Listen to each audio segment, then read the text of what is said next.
Hello friends, welcome in Cognisar's English Guruji YouTube channel. Friends, in this video we are going to learn about the expansion of idea, the important topic for 11th and 12th class for writing skill.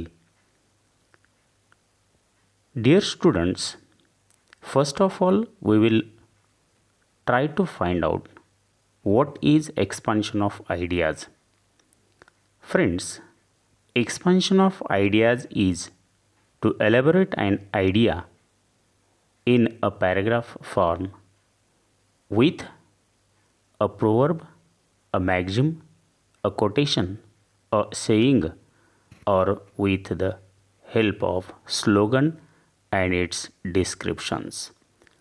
Friends, the expansion of ideas we have to write in 3 paragraphs with a suitable title. In a very first paragraph, we have nothing but the introduction. In the second paragraph, the core content, and in the third paragraph, concluding, or the third paragraph is nothing but the ending paragraph with a suitable quotation or with a suitable slogan or maybe the proverbs. विद्यार्थी मित्रांनो, या ठिकाणी expansion of ideas म्हणजेच कल्पना विस्तार हे आपण पाहणार आहोत. सर्वप्रथम बघूयात की कल्पना विस्तार म्हणजे काय. कल्पना विस्तार म्हणजे एखादी कल्पना परिच्छेद स्वरूपात विस्तृतपणे म्हणीच्या साह्याने किंवा योग्य अशा प्रकारच्या वाक्याच्या साह्याने, घोषवाक्याच्या साह्याने संपूर्ण कल्पना परिच्छेद रूपात विस्तृत करणे. आणि विद्यार्थी मित्रांनो, कल्पना विस्तार हे एका आवश्यक अशा प्रकारच्या टायटल म्हणजे शीर्षक, त्यानंतर पहिला पॅराग्राफ जो असतो, पहिला परिच्छेद ज्याला आपण म्हणूयात, तो प्रस्तावनेचा, दुसरा जो परिच्छेद आहे तो या कल्पना विस्ताराचा मूळगाभा असतो, आणि तिसरा परिच्छेद जो असतो तो याचा शेवट म्हणजे त्याला आपण निष्कर्ष असं म्हटलं तरी चालेल. विद्यार्थी मित्रांनो, या ठिकाणी आपण वेगवेगळ्या अशा प्रकारच्या विषयांवरती 3 उदाहरणं बघणार आहोत की ज्या तीनही उदाहरणांचा एक्सपान्शन ऑफ आयडियाज म्हणजेच कल्पना विस्तार या ठिकाणी मी करण्याचा प्रयत्न केलेला आहे.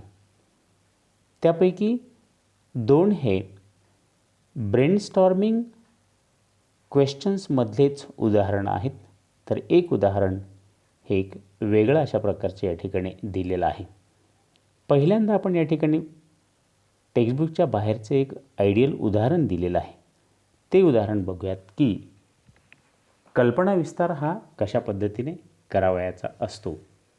विद्यार्थी मित्रांनो, तुम्हालाही परीक्षेमध्ये अशाच पद्धतीने 3 पॅराग्राफ करावयाचे असतात आणि जेणेकरून आदर्श कल्पना विस्तार होईल. चला तर बघूयात आपण कल्पना विस्ताराची 3 वेगवेगळी उदाहरणे. त्यासाठी विद्यार्थी मित्रांनो, हा व्हिडिओ शेवटपर्यंत पहा. त्याचबरोबर आपल्या मित्रांना शेअर करा, लाईक करा आणि चॅनल सबस्क्राईब करा. चला तर आपण बघूयात कल्पना विस्तार म्हणजेच एक्सपान्शन ऑफ आयडिया नेमकी काय आहे आणि कशा पद्धतीने करायची असते. विद्यार्थी मित्रांनो, पहिलं उदाहरण या ठिकाणी आपण पाहणार आहोत. ते उदाहरण आहे honesty is the best policy. याचा आपल्याला कल्पना विस्तार करायचा आहे आणि हे उदाहरण इथे आपल्याला एक्सप्रेस करत असताना आपण त्याचं कशा पद्धतीने कल्पना विस्तार करायचा आहे ते बघूयात. इथे मी या ठिकाणी 3 पॅराग्राफ दिलेले आहेत. सविस्तरपणे मी वाचेन. तुम्हालाही जर लिहून घेता आलं तर लिहून घ्या आणि अशा पद्धतीचा कल्पना विस्तार आपण परीक्षेमध्ये उत्तराच्या रूपाने आपल्याला लिहायचा असतो. पहिल्यांदा मी टायटल लिहिलेलं आहे आणि त्यानंतर बघा प्रस्तावनेमध्ये काय लिहिलेलं आहे मी इथे वाचतोय. विद्यार्थी मित्रांनो, अगदी केअरफुली ऐका आणि सावकाश ऐकत असताना जर तुम्हाला तुमच्या वहीमध्ये लिहून घेता आलं तरीही चालेल. बघा इथे उत्तर अशा पद्धतीचं आपल्याला लिहिता येईल. पहिल्यांदा पहिल्या पॅराग्राफमध्ये प्रस्तावना आहे. Honesty is the best policy is a famous saying said by the Benjamin Franklin.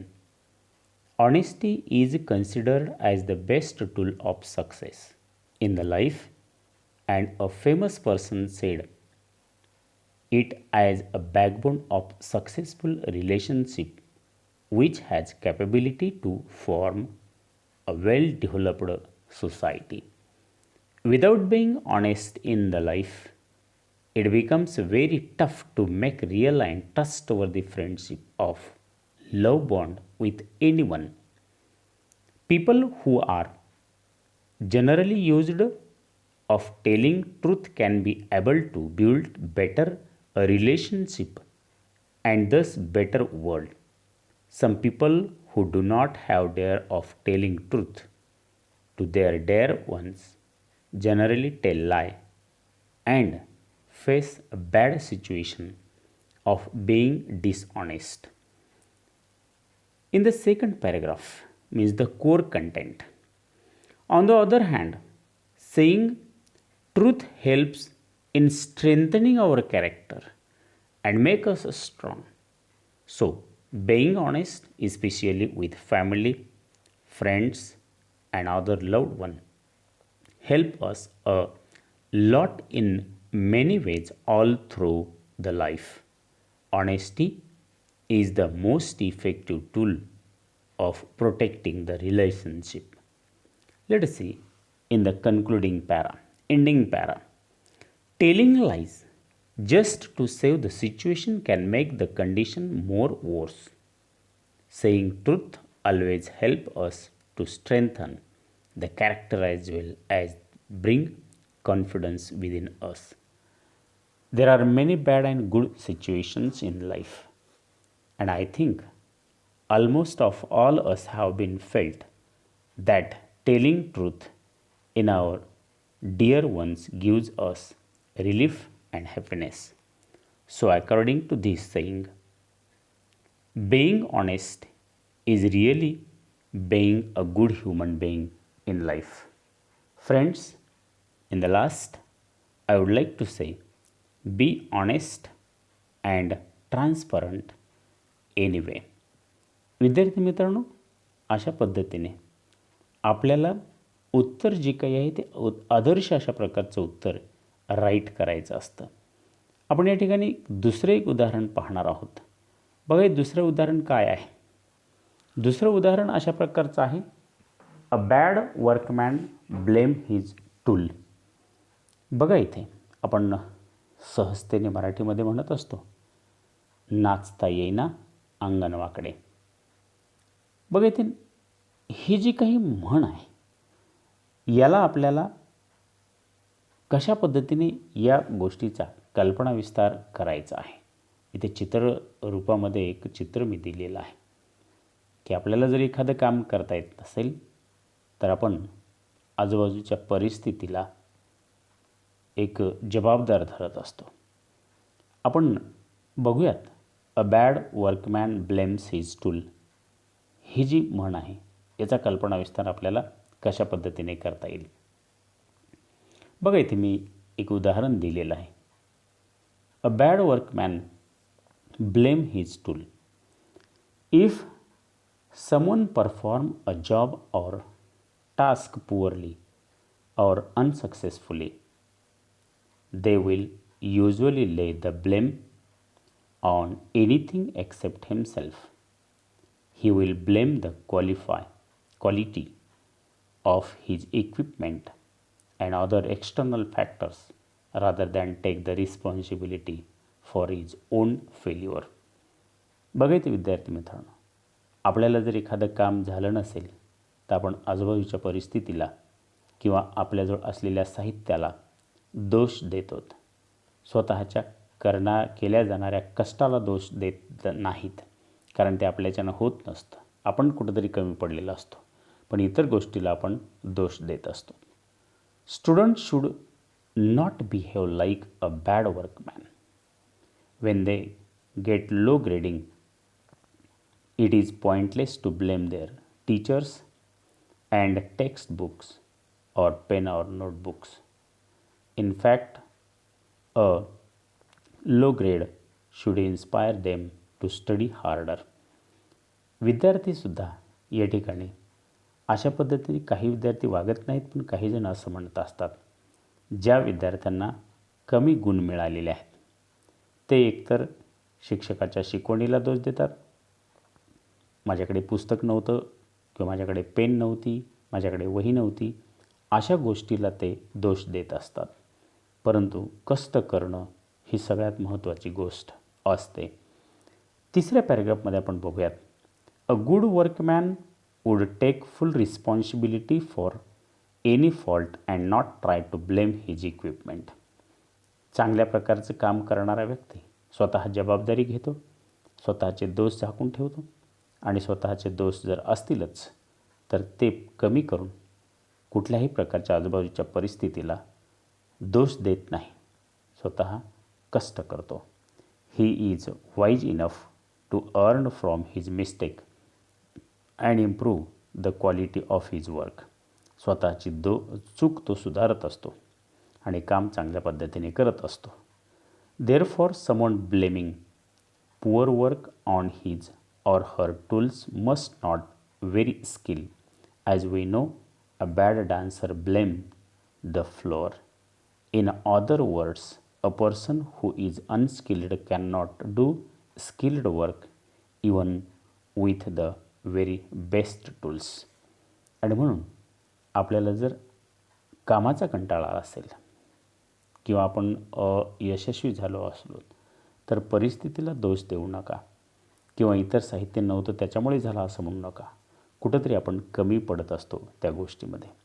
विद्यार्थी मित्रांनो, इथे आपण तिसरं उदाहरण पाहणार आहोत. तिसरं उदाहरण या ठिकाणी अशा प्रकारचं आहे, beauty is truth, truth is beauty.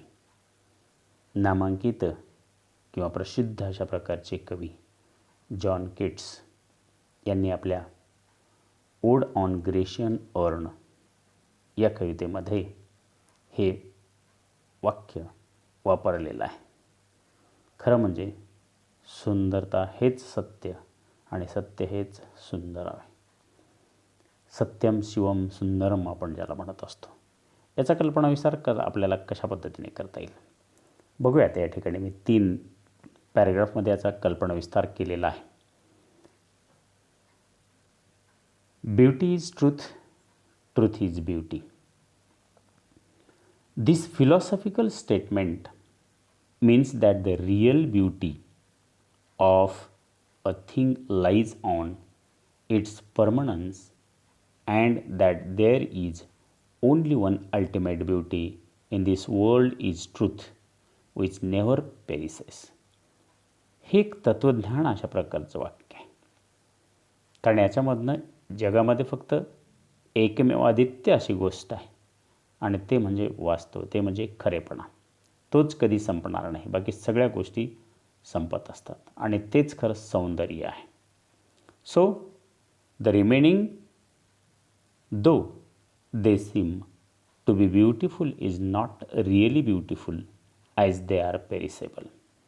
आणि जी गोष्ट आपण पाहत असतो सुंदर आहे सुंदर आहे म्हणत असतो, खरी म्हणजे ती सुंदर नसते, ती संपणारी असते, ती नष्ट होणारी असते. This statement is found in the poem Ode on a Grecian Urn written by John Keats. हे बघा, आपण या ठिकाणी जॉन किट्स नावाच्या एका कवीने आपल्या स्वतःच्या ओड ऑन जे ग्रेशियन अर्न या कवितेमध्ये लिहिलेलं आहे. ग्रेशियन अर्न म्हणजे ग्रेशियनमधील एक भांडं, त्याच्यावरती कोरलेलं जे काही एक सौंदर्य होतं इथे एक्सप्रेस मी केलेलं आहे. बघा, he sees 2 pictures on the 2 sides of an urn. भांड्यावरती 2 चित्र तो पाहत असतो. On one side there are young lovers and musicians. On the other side a number of pious people go to make a sacrifice at the green altar. आणि हे दोन प्रकारचं चित्र पाहिल्याच्या नंतर एका बाजूला दोन प्रियकरांचं म्युझिक किंवा गाणे गाणाऱ्या म्युझिक वाजवणाऱ्या लोकांचं चित्र आहे आणि दुसऱ्या बाजूला त्याग करणाऱ्या व्यक्तींचं चित्र आहे, पवित्र लोकांचे चित्र आहे. In the end of the poem Keats says that the urn gives this message to humanity: beauty is truth, truth is beauty. आणि कवितेच्या शेवटी केट्स म्हणतात की हा संदेश जगाला या कवितेतून दिलेला आहे. That is all you know on earth and all you need to know. From this statement, Keats tells that the real beauty is truth and nothing more, and truth alone the beautiful only. The beautiful object that we considered so of this world, such as flowers, are not really beautiful. Even the work of art, though they seem to be imperishable, become perishable later or sooner. So they are not really beautiful. या ठिकाणी या कवितेमध्ये कवी म्हणत असतो आपण फुलाला सुंदर म्हणतो, परंतु ते जास्त दिवस टिकतं का? नाही टिकत. फार कमी कालावधीमध्ये ते जातं. म्हणून या ठिकाणी आपल्याला विद्यार्थी मित्रांनो असं म्हणता येईल की एकच गोष्ट कायमस्वरूपी टिकेल आणि ती म्हणजे सत्य. आणि म्हणून त्याला सौंदर्य आणि सत्य या दोन गोष्टी ड्युरेबिलिटीच्या आहेत, टिकता येईल असं म्हणता येईल. So in the last stanza, in the last paragraph, in the concluding paragraph, so the ever remaining truth alone is the real beauty, and the other may change and pass, as everyone know, saying that a truth and beauty are concrete. बघा या ठिकाणी खरं आणि वास्तव आणि सौंदर्य हे जे काही ते एक आहे, एक मिश्रण आहे. So we should pay more attention to the core beauty rather than the outer appearance. आणि मग आपण सगळ्यांनी एक लक्षात ठेवलं पाहिजे की जे वरवरचं जे सौंदर्य आहे ते महत्त्वाचं नाही.